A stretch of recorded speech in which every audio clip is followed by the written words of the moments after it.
Hi there. Hello. I'm still setting up. My bad. Well, I still am. I have to fix a few things.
It looks like the notifications are just going out. I still need a couple of minutes, so I hope y'all enjoy the fish while I wait.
Sorry, y'all. Hold on one second.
We're back.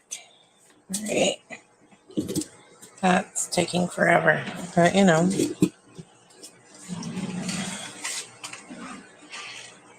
that's what it is. It is what it is.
It's a big ball of hair algae.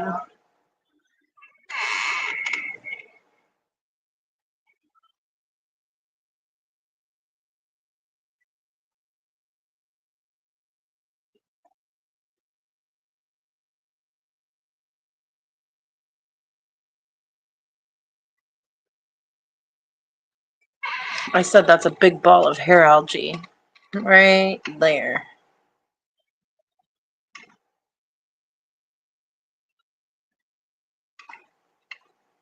Looks like there's some moss in it too. Oh well.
I hope so too.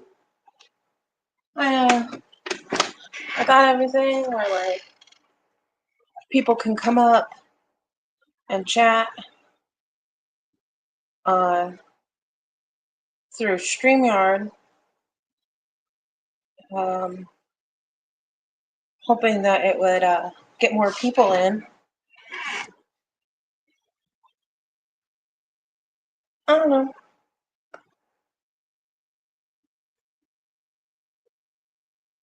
I'll probably just stream for longer, I guess.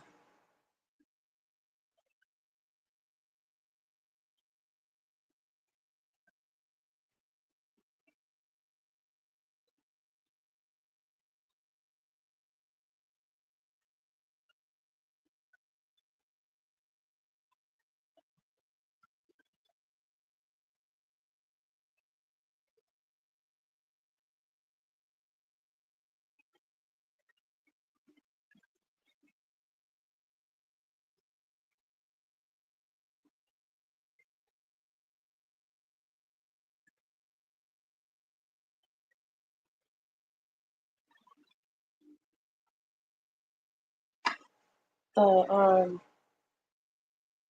link should be up at the top. If anyone wants to come in, I'll check.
Oh, I do. Um,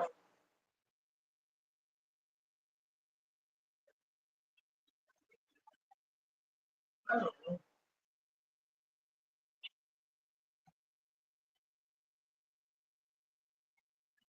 know. Um,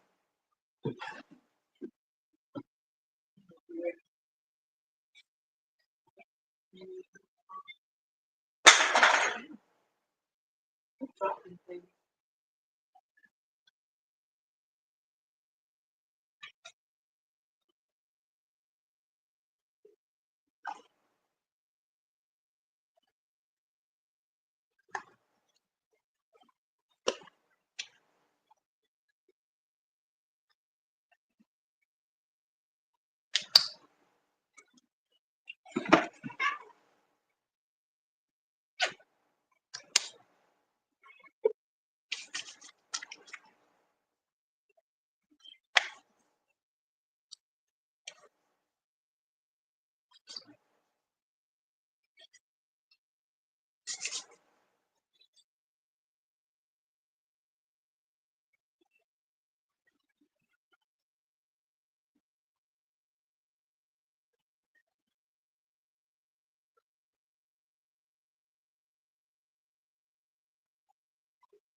Hello.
Give me a couple minutes and then I guess we'll start talking about quarantine stuff. I was waiting for the other live streams.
I just kicked y'all, my bad.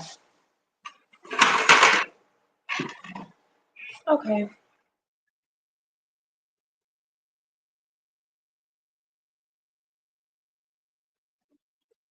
About an hour in, I think I'm finally going to start talking about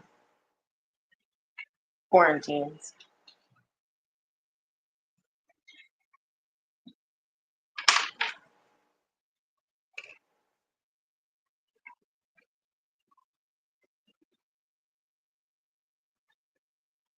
So I want to talk a little bit about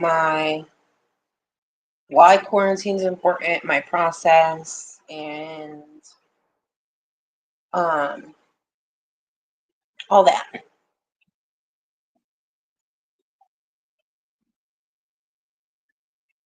So we all know when you bring new fish into your tank, they can look healthy, but they could be carrying things like parasites, bacterial infections, um, things like ick, and just other things that you don't really want into your tank. That's why it's really important to have a quarantine. I'm going to move y'all. Hold on.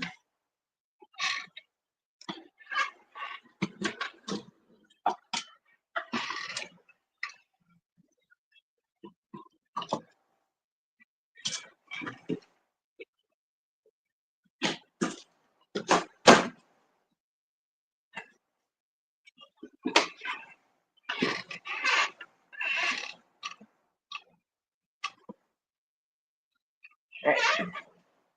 These are my guppies. These guppies, when I first got them, looked great.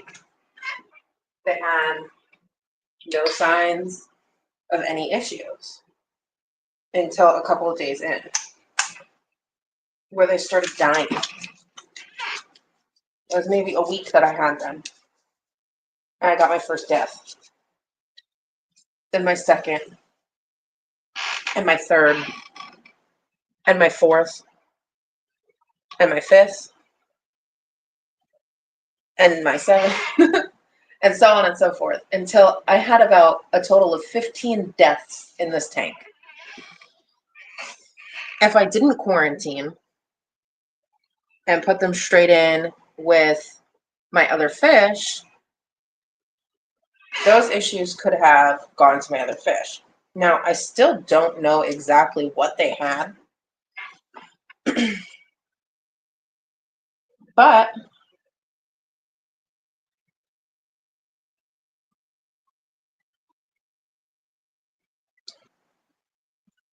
I've treated them and the deaths have stopped and the babies are thriving, but they're still under quarantine. Now, why is that? Well, I'm going to talk a little bit about my process of quarantining fish. So when I first get a new fish, I'll put them in a 10-gallon. This is what we're looking at right now with the guppies. It's a 10-gallon tank, really basic. Because it's guppies, I have some guppy grass and some java fern so they could give live birth and the babies won't be eaten. But for other types of fish, it would probably be just sand. Sand is really easy to clean. I can put a thin layer and suck it completely out if I need to. And a sponge filter. Sponge filters are amazingly easy and they're also great for bleaching. You can easily bleach a sponge filter and get rid of contaminants. And yeah, you'll lose the beneficial bacteria, but it's a quarantine. So when I first get a fish, I typically put it into a 10-gallon and I watch them for 2 weeks. I look for any signs of illnesses. They're like super excited to be in that top corner for some reason. I think they're going to get fed. But I look for any signs of illnesses. typically I'm looking for ick. That's the most common thing I've ever experienced in fish, and just general signs of illnesses. If I see nothing, then I wait another 2 weeks because I feel like after 4 weeks, you've gotten a pretty good idea of any of the illnesses that are going to pop up. They don't typically have, in my experience, more than a month of like an intubation period. So I'll put them in with other fish if there's been absolutely no issues. Now, if in that first week I see that there's been ick or parasites or anything like that, I will treat. And for ick, I'll treat and then I'll wait 2 weeks and treat again to make sure everything has completely gone away. For parasites, I will treat up to 6 times before I say that they're out of quarantine. After treatment, I wait 2 to 6 weeks, depending on the severity of the issue.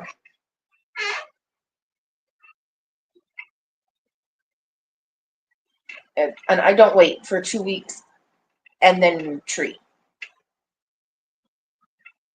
If I see an issue like ick, I automatically treat for that.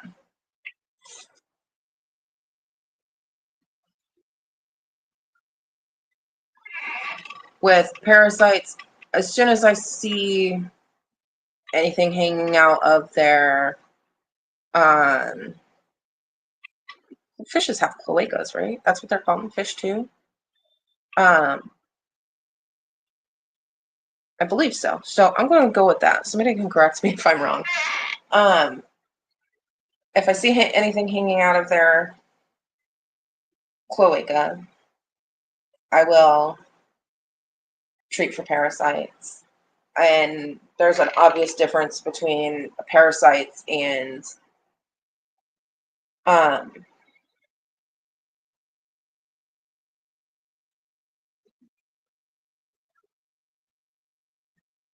parasites and like large feces, large excrement that comes out. So these fish are guppies. And I know y'all probably saw my Madakas. Those are the 2 fish that I make an exception for my 2-week period. I will automatically treat guppies and Madaka for parasites as soon as I get them. Because they're so likely to have parasites, Madaka being pond fish and guppies being imported fish that are typically bred outside in facilities, and them just not having great immune systems, I will automatically try and deworm those 2 specific fish. There's a couple others. Goldfish is another one, but I don't currently have goldfish. Nor do I plan on getting goldfish again for a while. So I will automatically treat them with a dewormer. I use the Paraclins by Fritz, but pretty much any of them with the similar ingredients will work.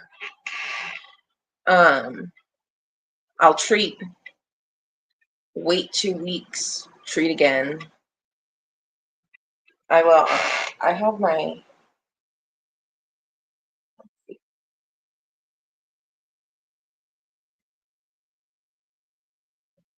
I have it written down because I just sent it to somebody.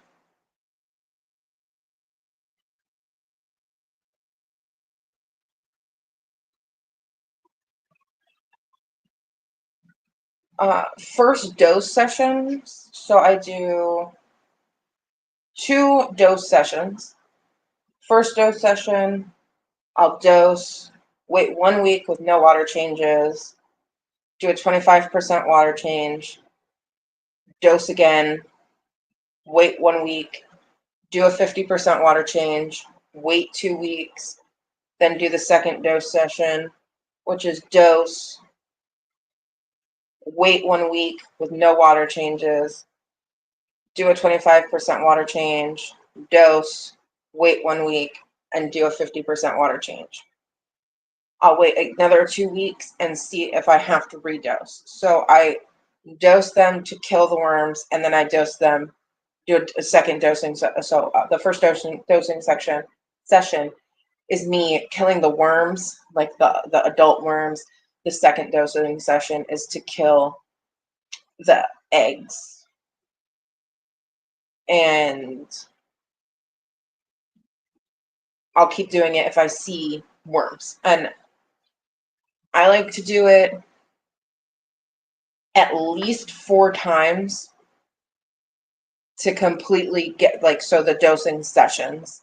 So a dose session, again, is dose, wait a week with no water changes, do a 25% water change, dose, wait 1 week, and then do a 50% water change.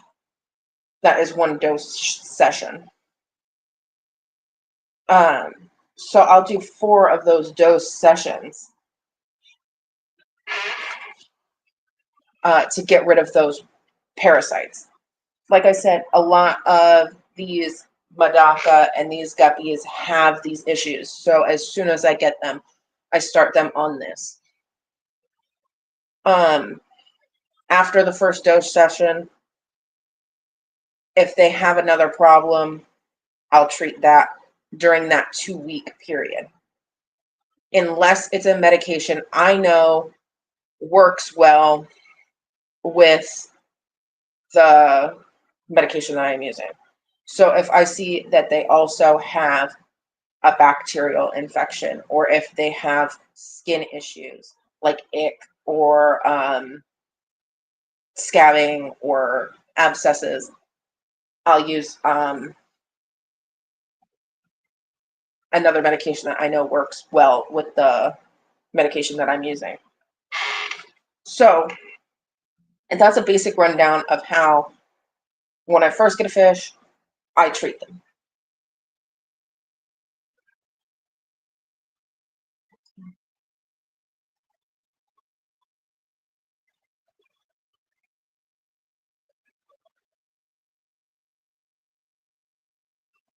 Now, I want to talk a little bit about medicated foods real quick, because I love medicated foods for internal parasites.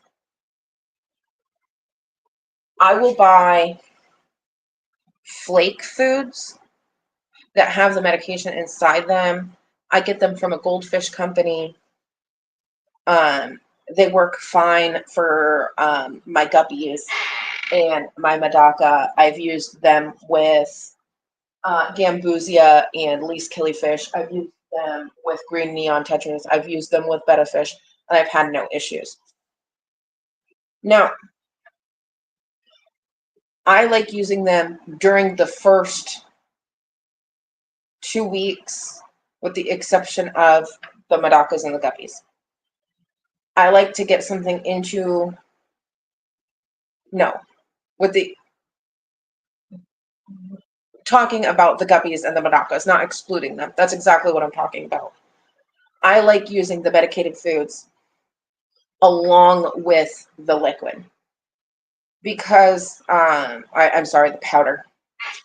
I like using the medicated foods because they are not sick enough when I first get them to not eat. They are hungry, they're starving, they're up at the top, they're food motivated. So as soon as I get the guppies and the Medaka, I want to give them the medicated flakes.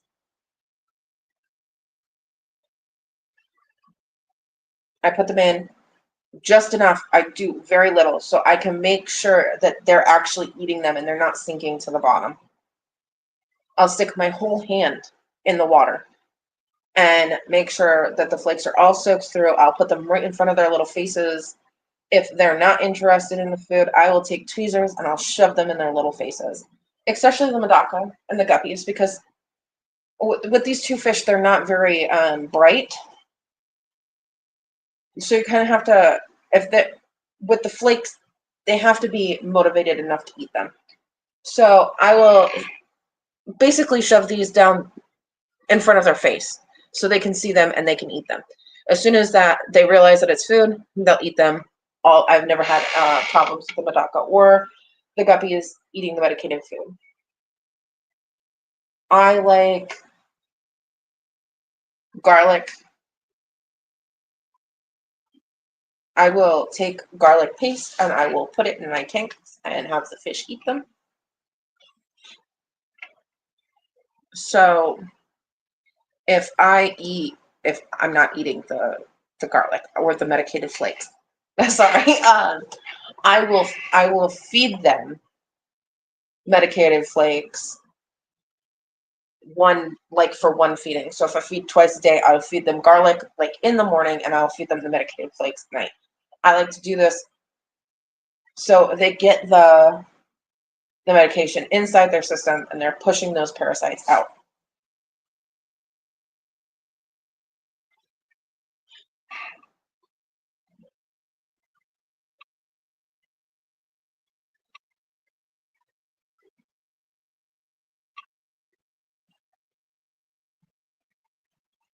These guppies are fat because I feed them too much. I feed my fish a lot. I feed them as much as they can eat. I like to, especially during when they're in quarantine, I want to push the food through their systems as fast as possible. So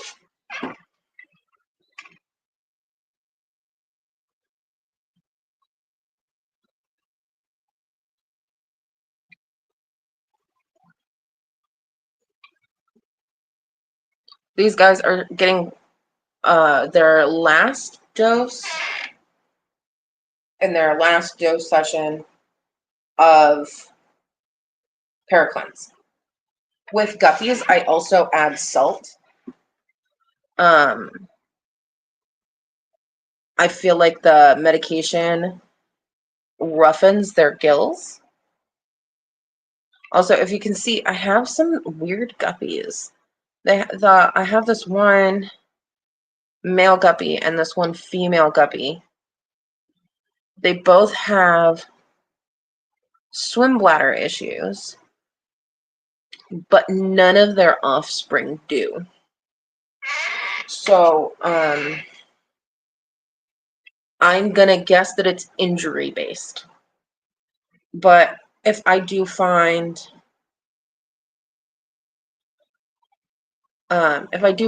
fry with swimming issues, I cull them out. There are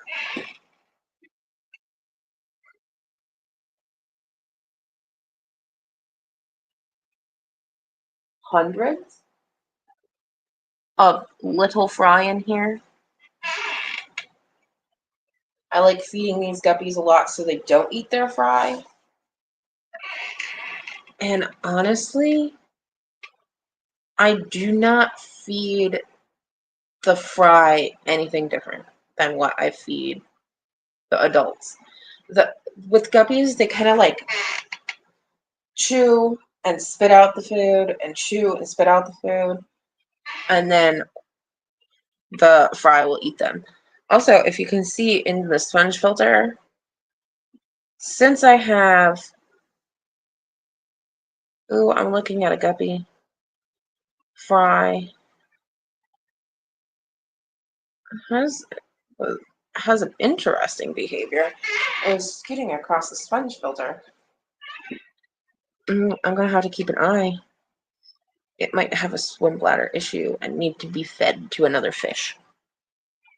I have a large guppy that loves eating fry, so I would put them in with her. All right, let me look at the chat real quick. Beautiful tank of plants. Everyone should quarantine. Correct term. Oh, for the cloaca on the fish. Okay, great. I always treat wild caught unless I was told it was done prior to me. Definitely. Wild caught. My my wild caught green neon tetras, I just quarantined them. Um and they're fine. They're perfect. Um so I didn't wind up having to treat them, which was great. Sounds like we have the same quarantine procedure. That's awesome. I think I have like a, how do you call it? A, a bias, obviously, but I think it's great. Check.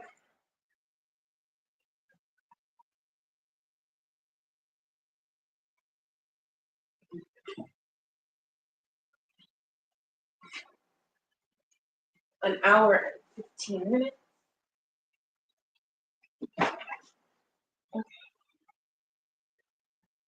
The link is pinned if anybody wants to come up and talk fish. If you let me know, I'll make sure to let you in.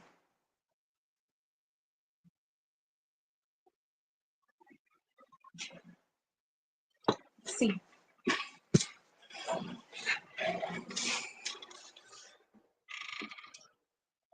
Let's go back to the Madakas. These guys are awesome. So, I was talking to a couple of people and we were discussing these larger crypts that I have. And we have decided that they are the Crypt Wentii Tropica.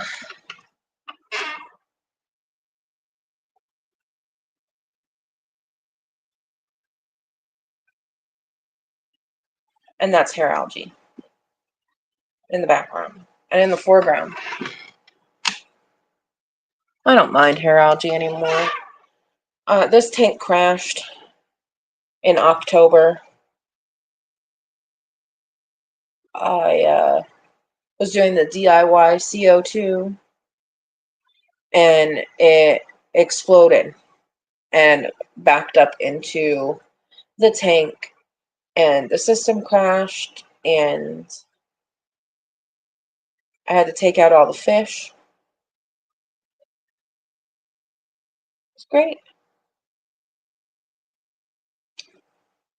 Completely crashed the tank. And recycled and I put the fish back in and I've had a horrible hair algae problem ever since. I keep kicking them.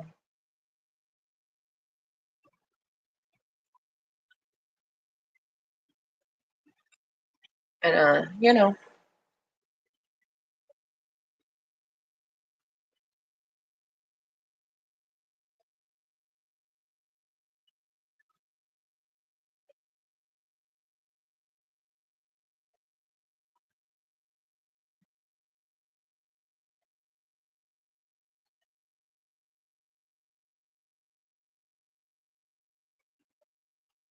I don't know how people do this for 2-3 hours straight. Y'all, I need somebody else to talk to if I'm gonna talk that long. Man, I don't know.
I couldn't do it by myself. Yeah, it's hard. It's not hard. That's not what I'm trying to say. It's like I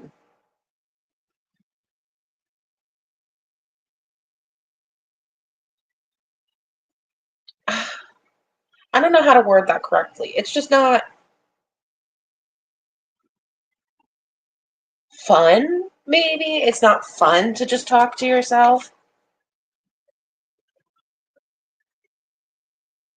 I set up a quarantine take earlier today, watching to see how the fish are doing. Looks good so far. That's great. I love quarantine takes. I'm looking forward to setting up my big tank.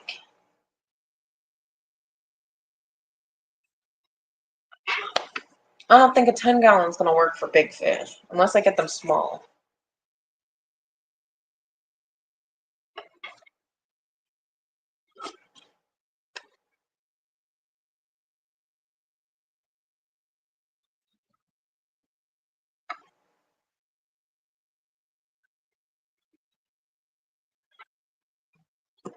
Yeah. Let's drop this down real quick.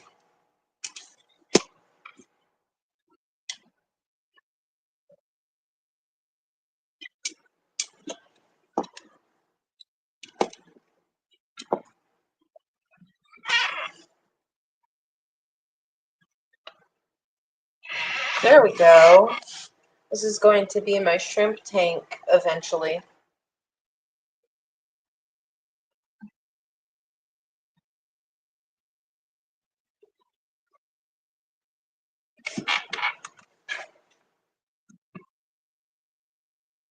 I'm a caregiver for my husband. I have to keep it here out for him. Doesn't work with going live.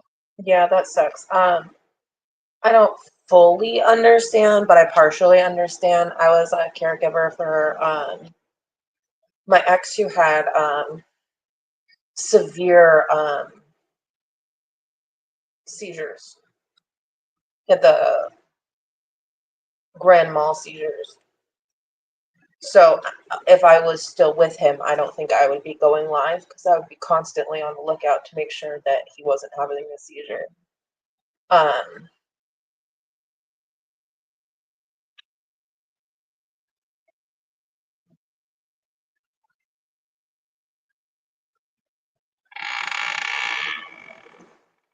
it's not easy. It's a full-time job. And you don't get paid like a full-time job either.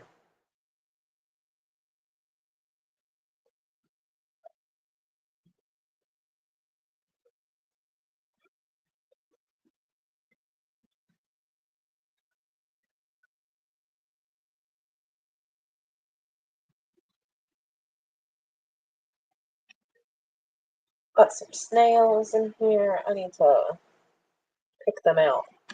But the problem with this tank is that, I don't know if you can see, it is low. It is behind my, well, not behind, underneath, and kind of behind actually, my Medaka tank. So there's a very, here, that's my hand. So it's really hard to like get in here. So I need to find a way to be able, I just touched the water, you know. I was all cold when I wasn't expecting it. But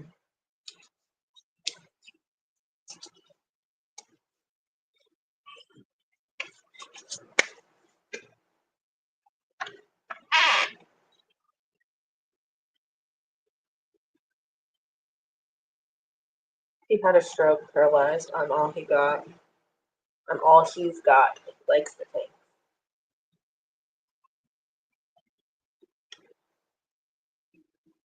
That's hard. I mean, it's hard for him, but it has to be really hard for you too. Not only like having to have somebody you care about go through that, but also having a new job. And if that job isn't something you can just quit, especially when you care about the person.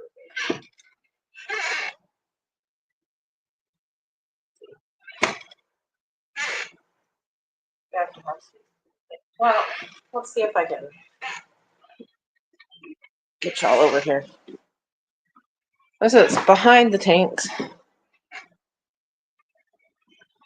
That's the mountain filter. A bunch of like storage stuff. Ignore that. But I can get back here easier than I can get in the front.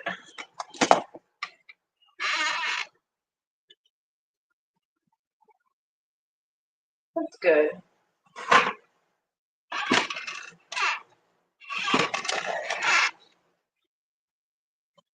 I have that random piece of wood. I don't know if I'm gonna keep it in there, but it has some algae the shrimp would probably like to eat off of. So I'm trying to incorporate it somehow. This is everything in here besides like the gravel underneath. I like putting gravel underneath my aqua soil. It takes the pressure off of rocks and stuff, and it helps anchor in the plants.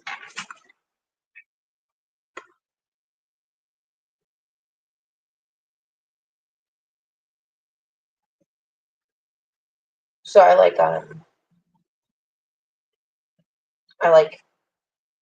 the gravel underneath the aqua soil. I've never had any issues. It's not my Medaka tank, beautifully planted, and has gravel underneath the aqua soil. So no issues there.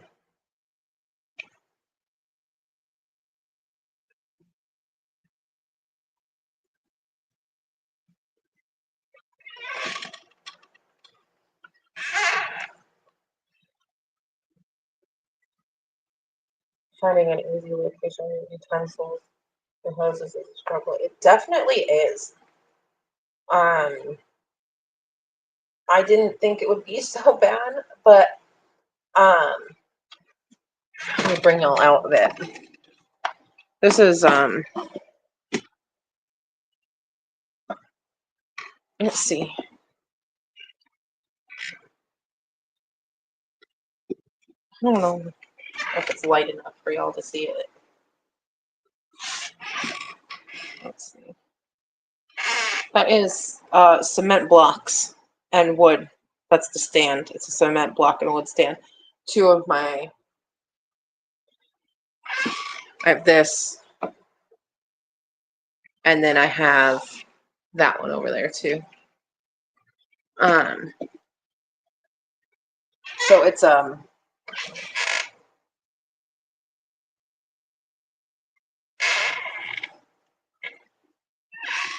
bit much.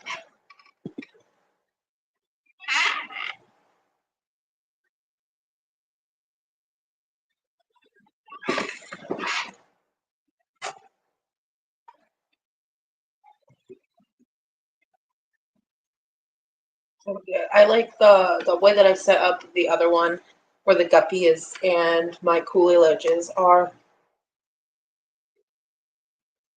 I like the way that I set that up better because I used the longer the same wood for the shelf and the top.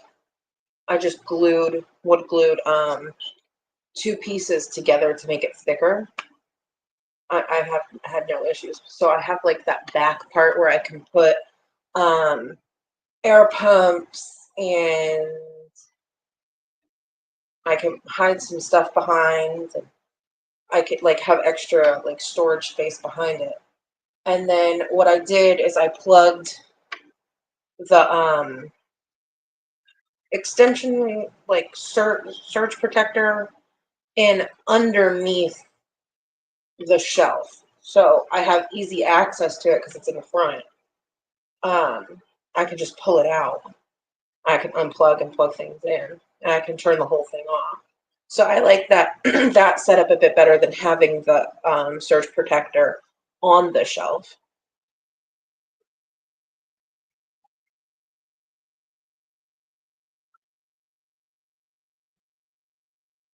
My only issue with aqua soil is the cost for a 240 gallon planted tank. Yeah, so in that case, I'd just use dirt and sand. Black sand and the coarse black sand. What is it? And the diamond blasting sand are all dark, so you can have the same like dark feel as the aqua soil. And I like that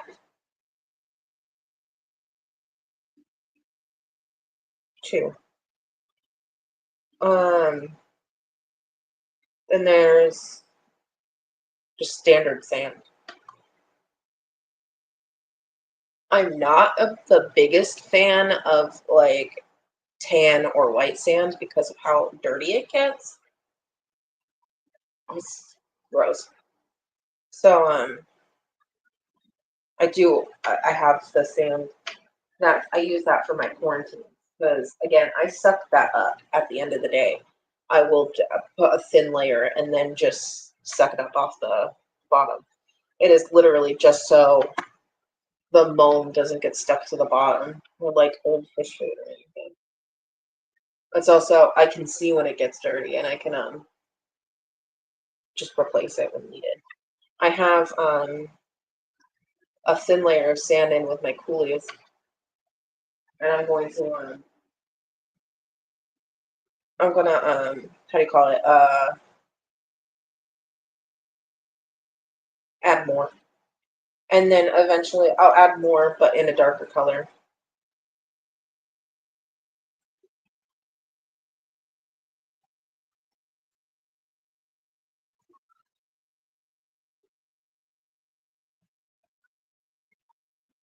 But a lot of my tanks have actually. Oh, I'm setting one up now, so I think I can show y'all.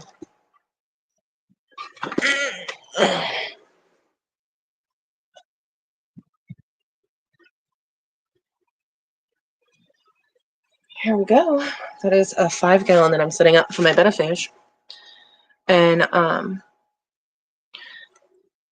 underneath is coco coir. On top is a thick layer of sand.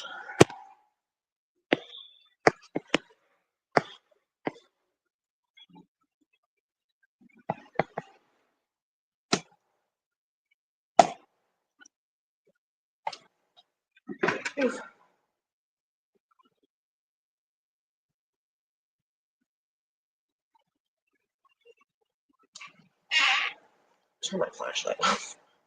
Oops.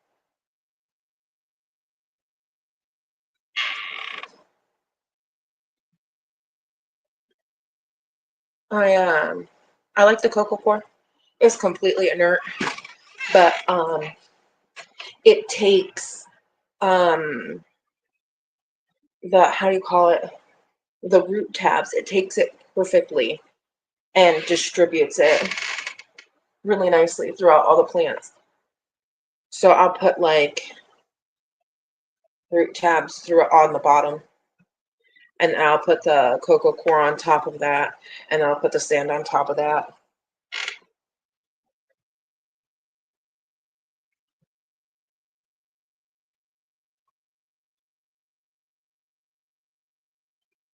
I don't like bare bottom because hold on. Let's look at this one. It's the easiest. This one's completely bare bottom right now because of the very unhappy guppy. But that I like it because like I can see the excrement nicely, but I get all this buildup because I put plants in my quarantines. and it's just little pieces of food, moan. It's gross. And yeah, there is a PVC pipe in there. She likes it. I don't know. I was waiting for her to empty out some of her babies. So I put the PVC pipe in there for them to hide in, but she still ate them all. That's why I put the if I put babies in with her, she will eat them. So I get rid of my unhealthy guppies that way.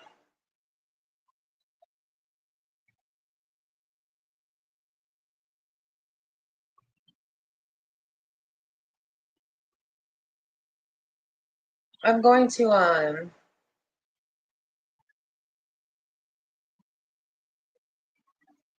be steeping the shrimp tank this month.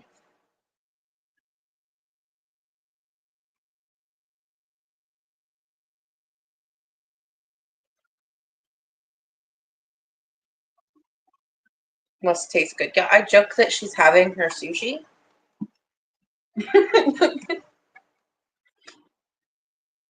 That the big guppy, his name is Morticia. So I'll be like, oh no, Morticia's had her sushi again.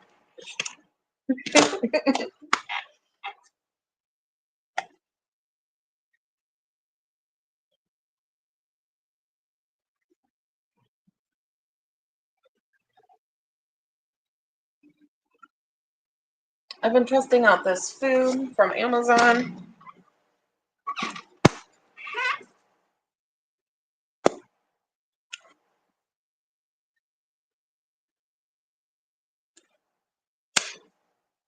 It's this. Let's see if I can.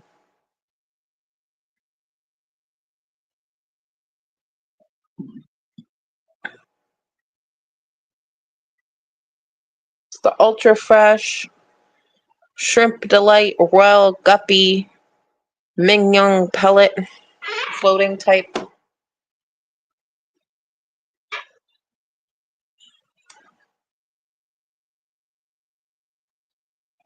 And it's tan. So my Madaka don't like it. They'll eat it, but they don't chase after it like they do with red pellets or live food.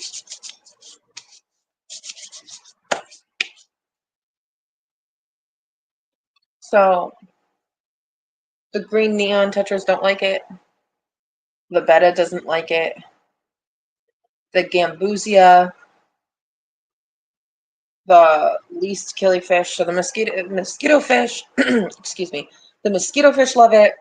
The least killifish love it. The guppies love it. The Madaka and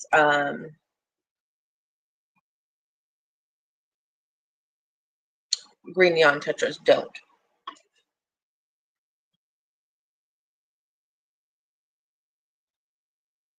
So I'm gonna be trying out another food. This one's good. The guppies love it.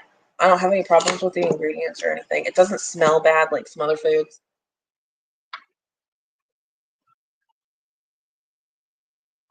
I want to try some more.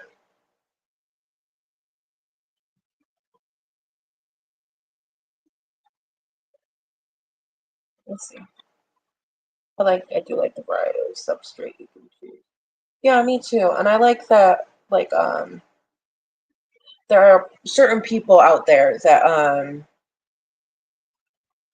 have like formulas for their favorite types of substrate and like how they add it and whatnot. I think that's really interesting.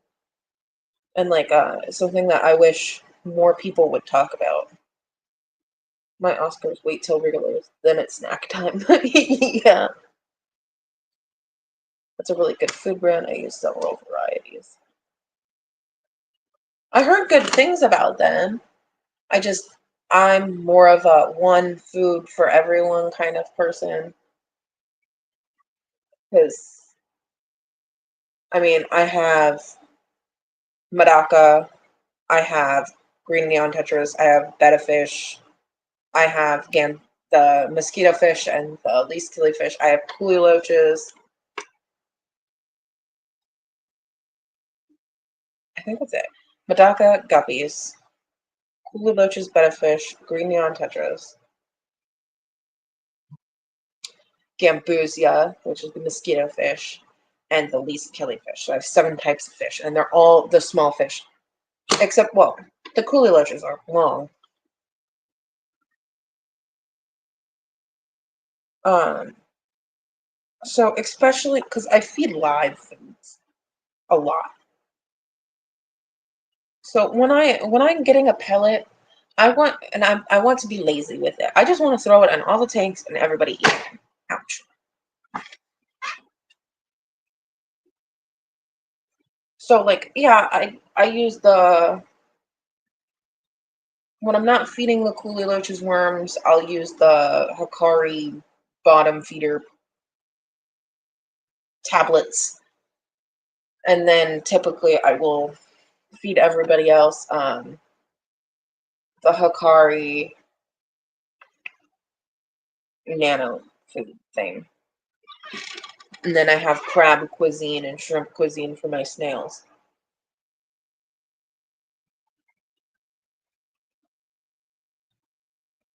So when I'm looking for a pellet, I really just kind of want to like throw it in everywhere.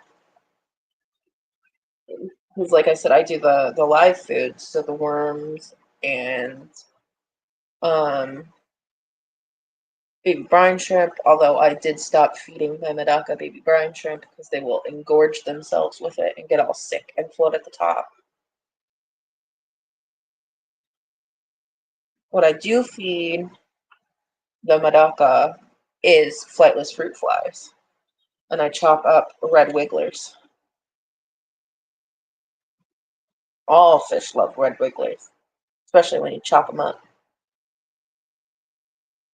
If you feed worms, especially if you have like axolotls or you feed red wigglers to your small fish. I found that the herb scissors that you can get like on Amazon for a couple of bucks work really well for cutting up worms into little bits.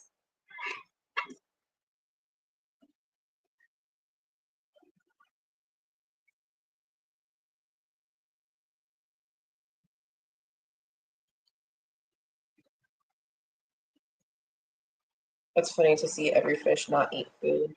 The Oscars all refuse to eat one brand. They watch it sink. And it's for a particular purpose. That's what I like. 10 tanks of only Oscars. I make a blend of bugs for them. Mostly yummy. My angel tank has their own food. I tend to accommodate each fish. I've been having trouble getting eggs to hatch. The eggs to hatch for what? For the angelfish or for baby brown sugar?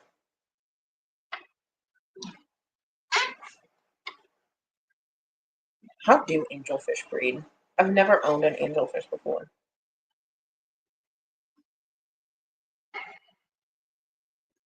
I want one, but I don't know. Baby brown shrimp. Yeah, so I get the de-encapsulated shrimp eggs, and then I use aeration and heavy salt.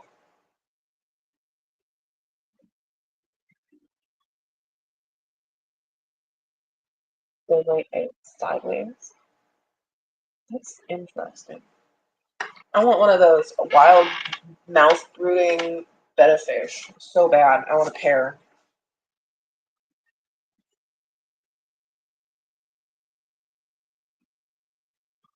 If I ever get the 5-gallon tank up and running, because I had to tear it down because it started leaking. I had it fully cycled, and I'm like, oh, it's leaking now. So I had to reseal it, and now I've put everything back.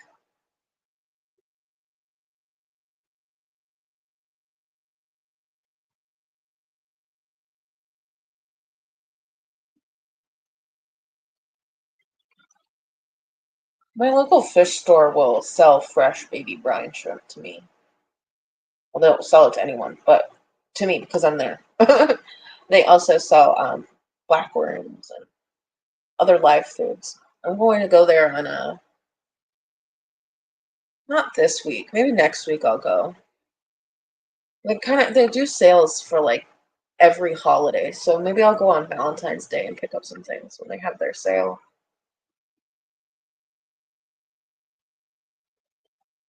Sounds good. And I'm gonna go do that.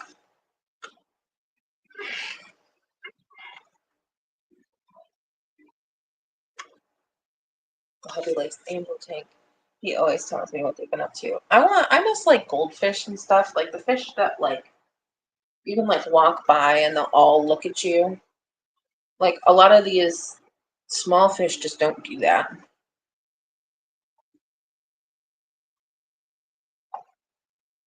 I can get my betta fish. I can get my Medaka to do it, kind of.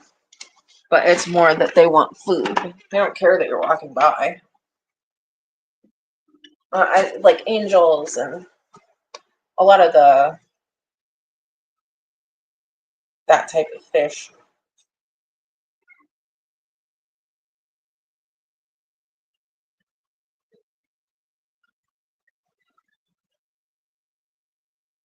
I need to get a better chair. I'm gonna sit here.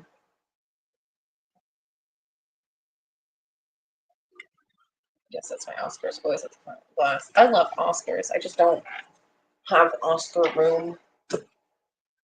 Once I move, I'm gonna get one of those pre-made barns put on my land. I'm gonna build a big old fish barn. Have big old tanks so I can get the big old fish.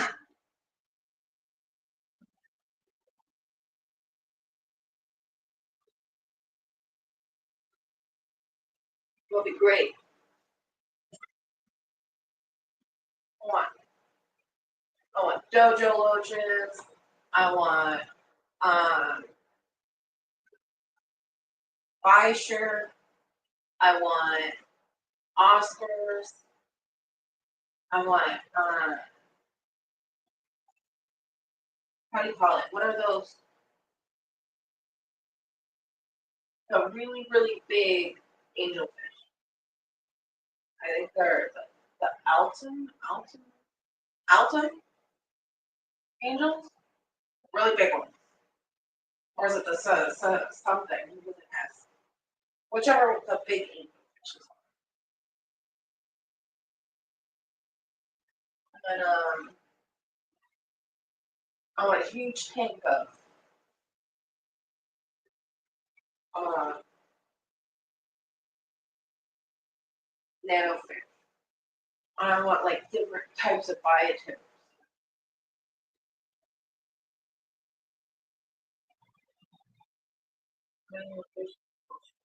I love loaches.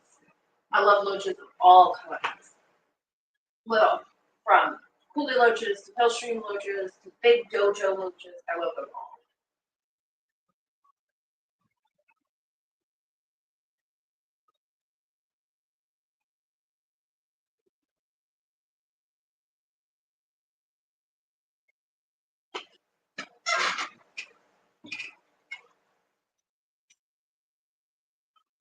That happens to me all the time. I'll be typing and then the sentence won't make any sense by the time I send it.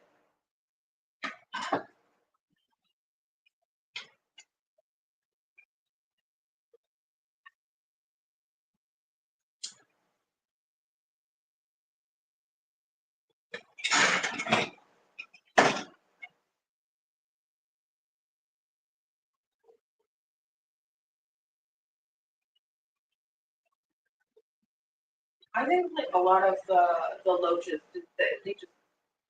I think that the most like friendly of the loaches are the dojos.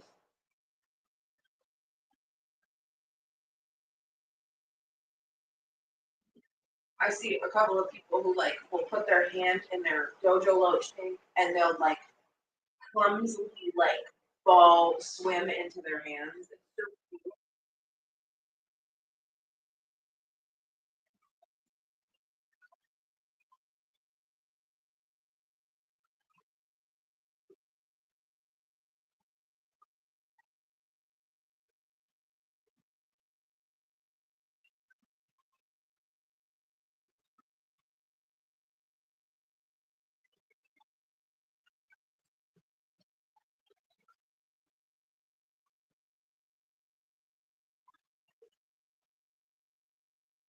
I was thinking African cichlids too. I think African.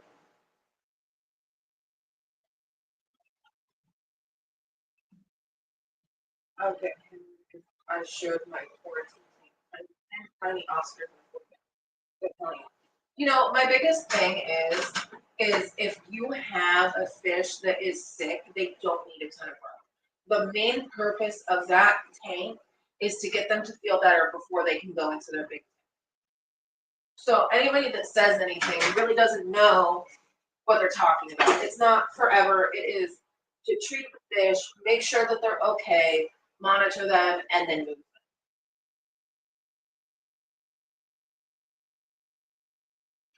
They have some really cool African cichlids. Africa apparently. They have like small ones, and then they have like the bigger ones. But I'm like super interested in like small to medium African cichlids.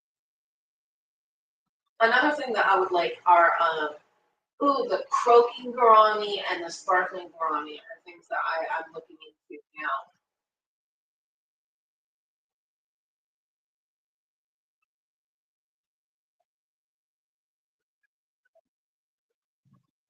After everything's all said and done, I might just open up my barn as an aquarium.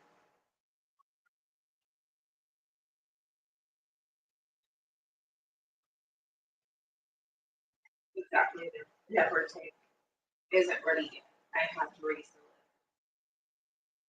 Yeah, I mean, like, okay, so years ago when I first came online and tried to get into the fish community, I I went on to like the Reddits and the forums and I posted my Golden Wonder killifish tank, which I had like 5 trios in a 55 gallon, heavily planted. They were fine. There was a little bit of spawning, but they eventually found their territories and it all worked out. But I got bullied online because of it. They didn't like it. So honestly, uh, some people just don't realize that they're talking to people online and don't realize that like people are trying their best. One huge tank is what I should have gone with, like 20,000 gallons. Yes, just move into an abandoned aquarium and fill it with fish. That's what I want. I always joked that I wanted to go and get one of the like old Bass Pro shops and live in it so I could have the giant fish tank.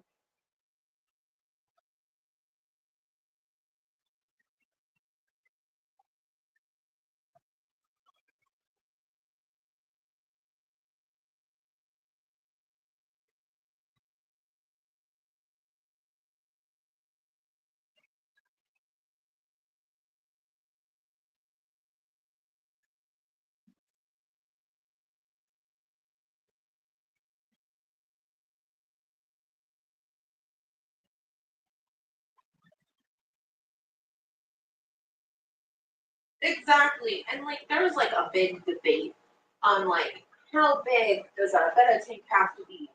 Well, like do do they move around more in a 10 gallon? Yes. If you know what you're doing, can you put them in a 2 gallon? Sure. Do I want a better fish in a 2 gallon tank? No, that's not what's interesting. I like putting my better fish in black water. But Other people don't.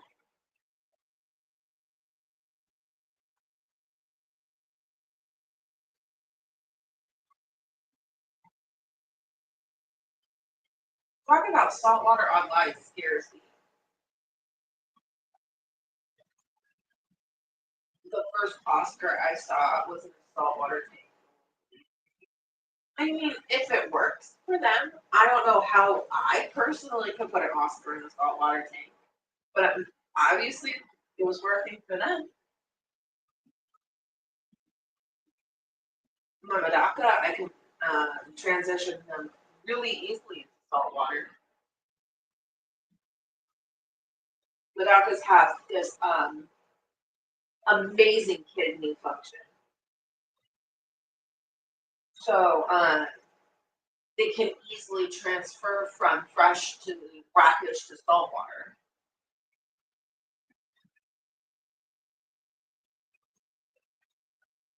I think I could do that with the wild caught Oscars, not chopped Oscars.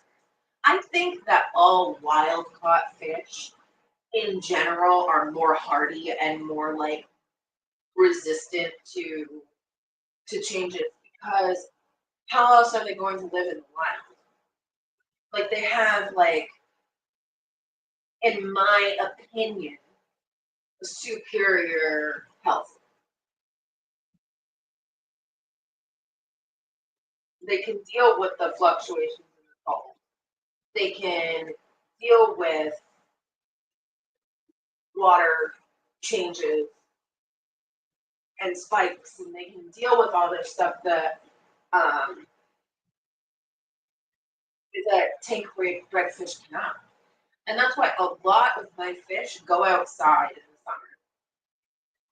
I think that putting your fish outside, especially small fish, when it's easy to do, and big fish if you have a big enough pond, but I think it is one of the best things that you can do is have summer tubs or summer ponds for your fish.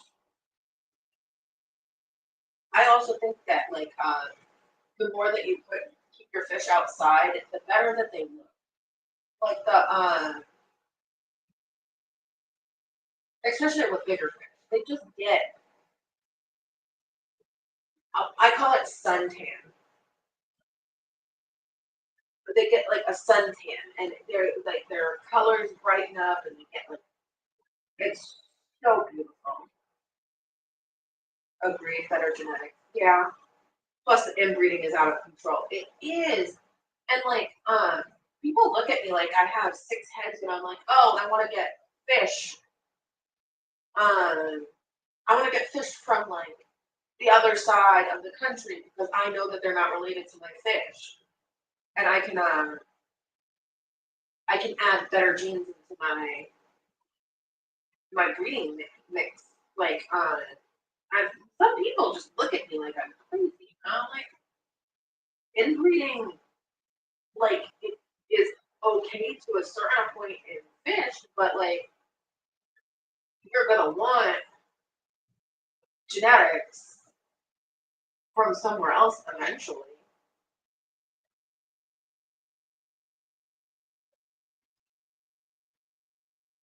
Natural sunlight is best for everything in life. Yes, it is. It gives it. There's stuff outside that just you can't recreate indoors.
I have different colors of Oscars, some do better. Tiger Oscars have the best advantage. Every other Oscar has been into a bred for color.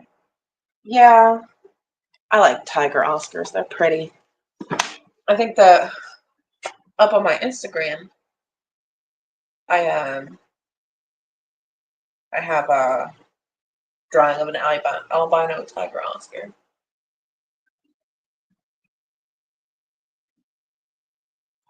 I don't like breeding family. I would prefer not to line breed, but gosh, with the small fish, it's so hard because you need like hundreds of tanks. I'm constantly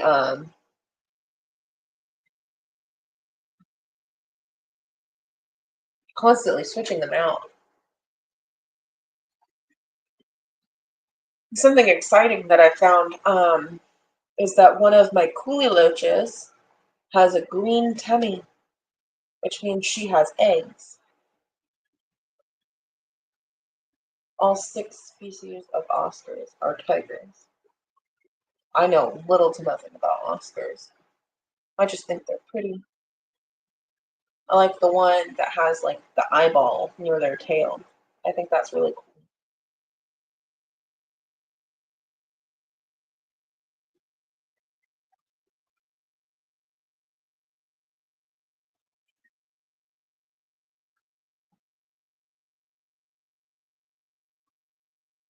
I can understand why line breeding is a thing, but I think like fish farms and like large breeders should be more um wary about it. Um I'm a small breeder and I focus specifically on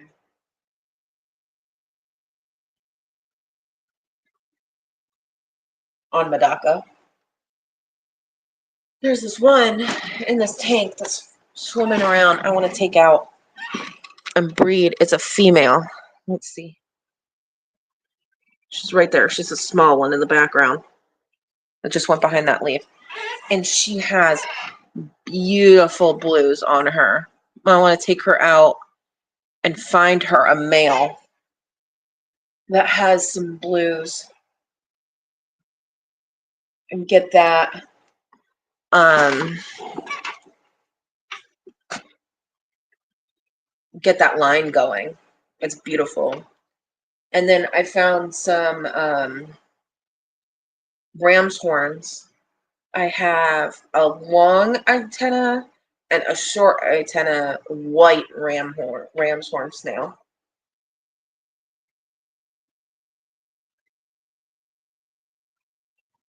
It's my thing. They all have the eye except the reds and the albino reds, but we made those. Even the lemons have a yellow eye. That's interesting. I have to look more because, like, eventually when I get my property and I put my barn in, I want to get bigger fish. I've always liked bigger fish. I like that they live a long time. They have personalities that are just amazing.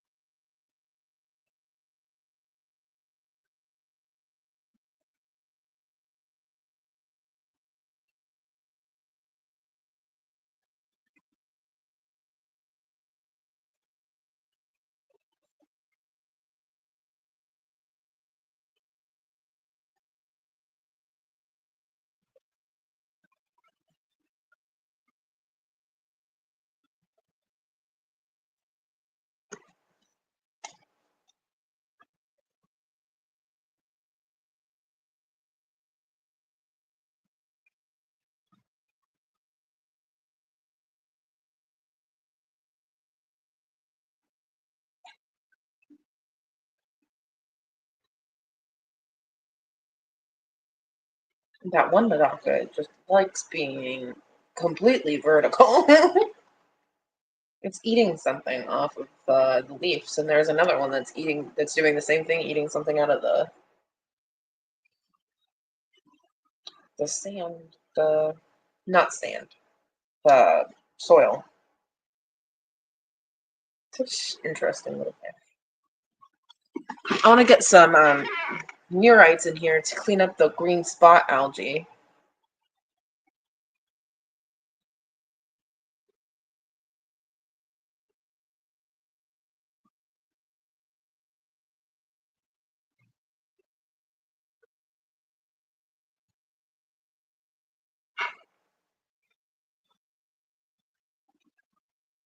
Fish are interesting. How we keep them is fascinating. I love animals. I love animals too. I have a lot. I've had a lot of non-fish animals in my life. I've had hermit crabs and snakes and lizards and dogs and cats.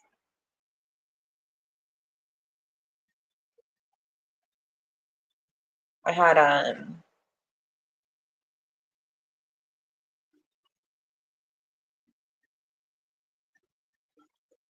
like a I want to say job because it's easier to say, but it was like a volunteer position where I worked at like a wildlife sanctuary, and I got to play with foxes and wolves and moose and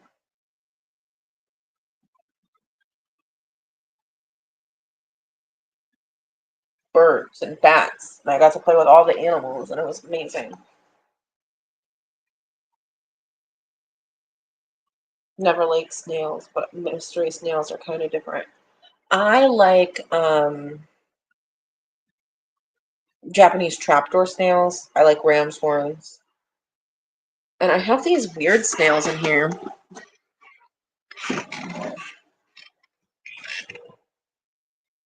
They're like not MTS and not assassin snails, but kind of like both. I have no idea what they are. They might be a type of assassin snail, but if we go over here, you can see all the dead snails. There we go. And they're all on this corner, which is assassin snail behavior. But are these assassin snails? They don't look like traditional assassin snails. I don't know what they are.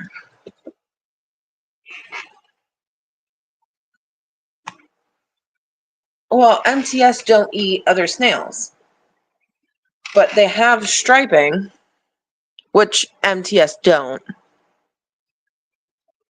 Hold on. Let's get closer. I just scared all the fish. You can see that one by the fish. It has the stripes like an assassin snail, but it's not the they're not assassin snail colored. I don't know what's going on. I don't know what they are. And then I have the pile of dead snails, which is assassin snail behavior. So, what are they?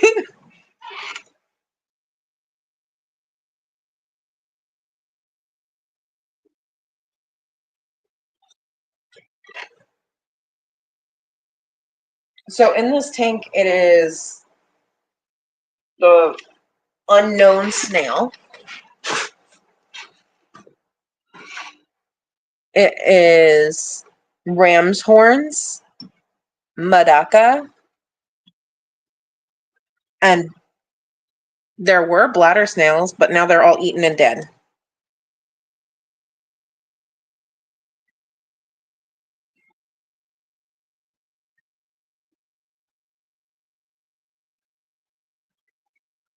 Here, let me do this.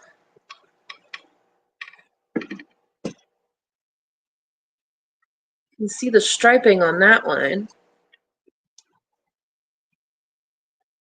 I don't know what they are. Because that's not assassin snail colors. They're like yellow and black. And the Madacas can eat snails, but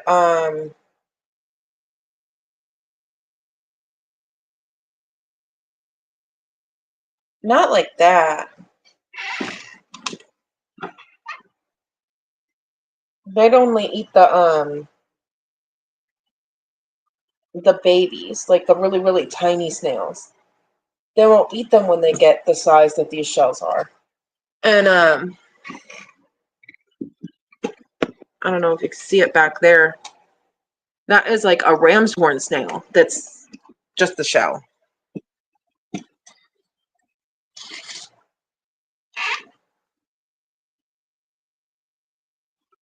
So I don't really have anything that would eat the snails that big.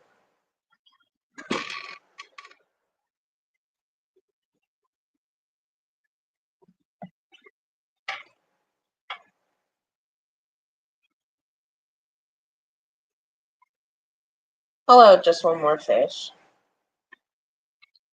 My fahakas eat the bladder snails, nothing is left. Yeah, I breed bladder snails to give people for their puffers and loaches. I specifically breed certain colors. I breed the typical brown, and then I breed black and white bladders. But I can't put any bladders in this tank because they're just getting eaten.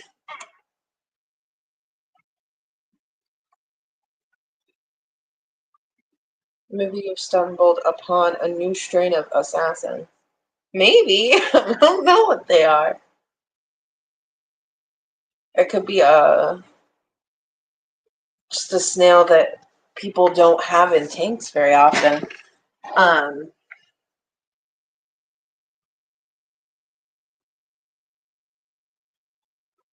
It came in a plant that was imported from, like China or something.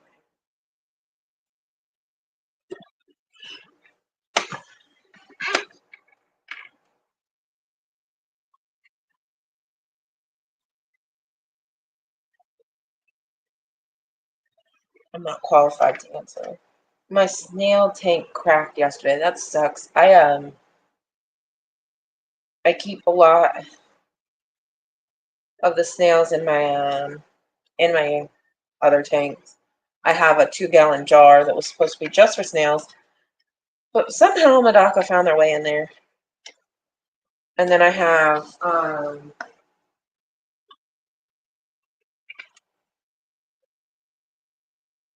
another jar that has some ladders in it.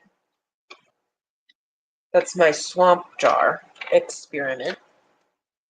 And then I have a couple 5-gallon buckets with snails in them.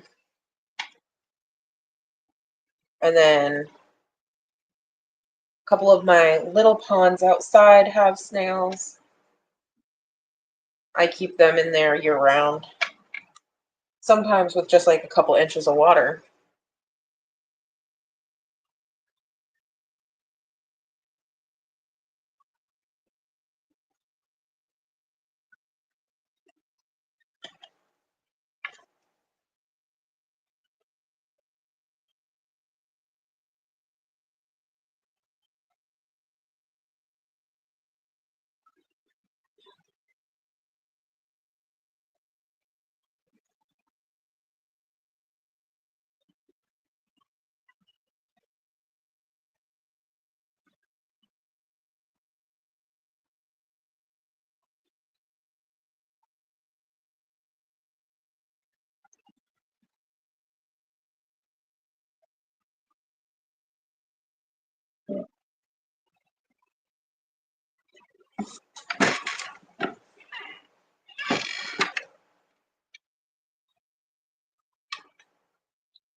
small fish can work out by himself the last year. It happens. I I've noticed that I get some weird little like fairy shrimps with some of my plants. So I thought I'd throw them in with the I mean, it probably wouldn't have lasted a year then. The cat went in a tank. That's what I'm like. If you think that like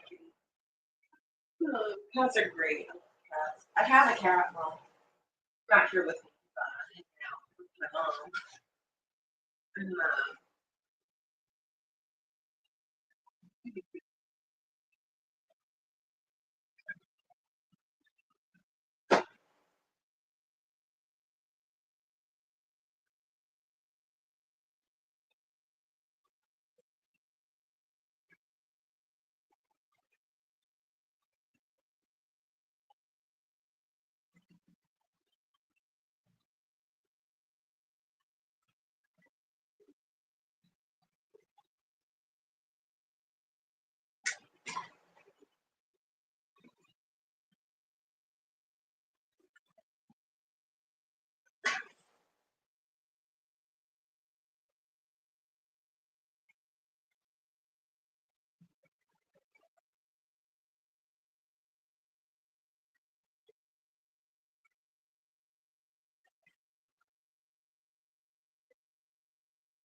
yeah, my boy is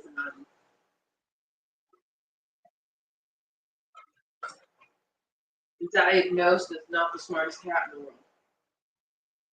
Um, Found him underneath the stairs.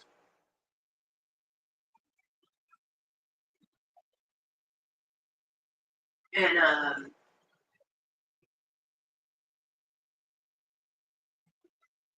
I don't know since, but he has a benign tumor in his nose that he looks like he has a green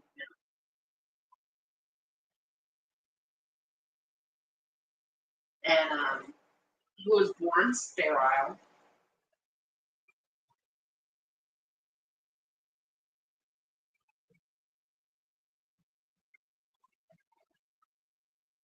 He never went into heat right. He's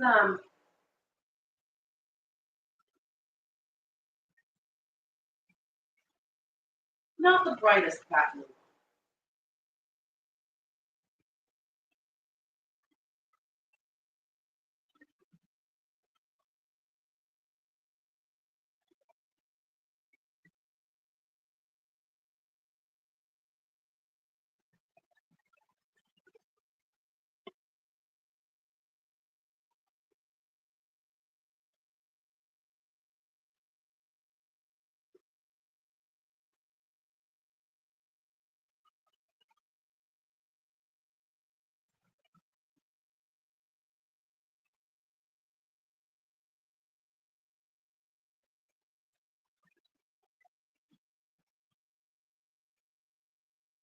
I think I've always had cats.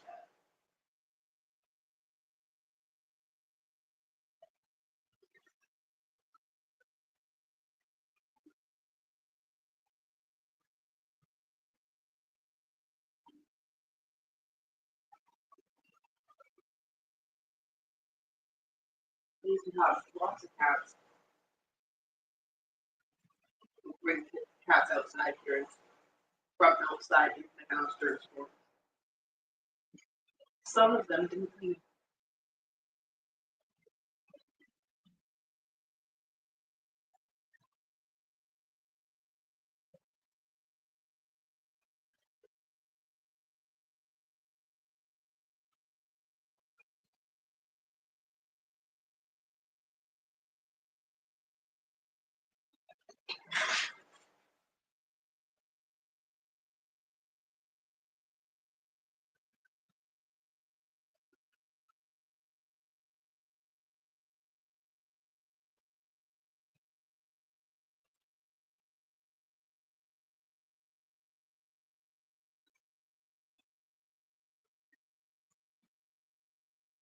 My first pet was a fish.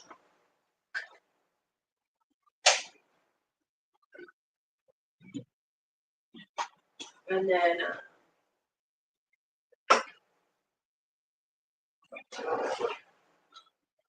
frogs.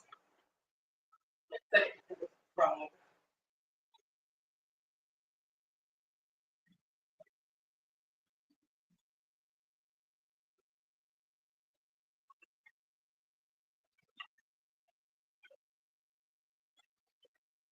Snake. Fruit crab.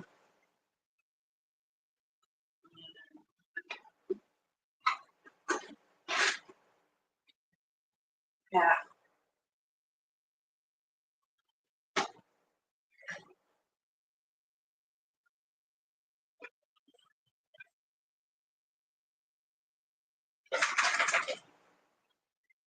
Then 6 years ago in April, I got my dog.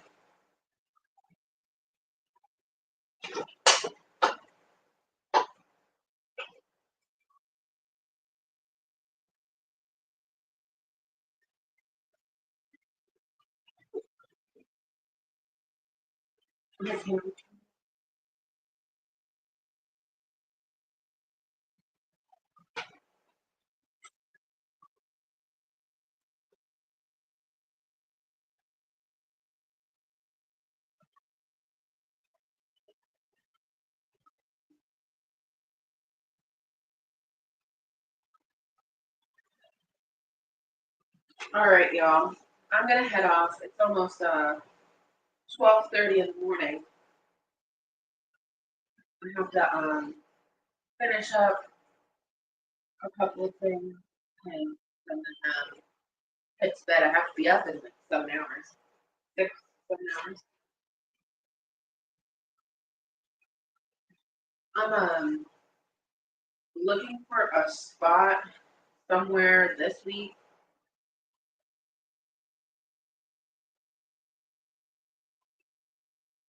to go live again. I might do it again on Wednesday. Might track them. Um, I think I'm gonna go again on Wednesday after dance, unless that's conflicting.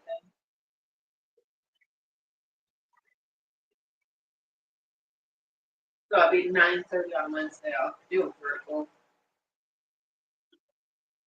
But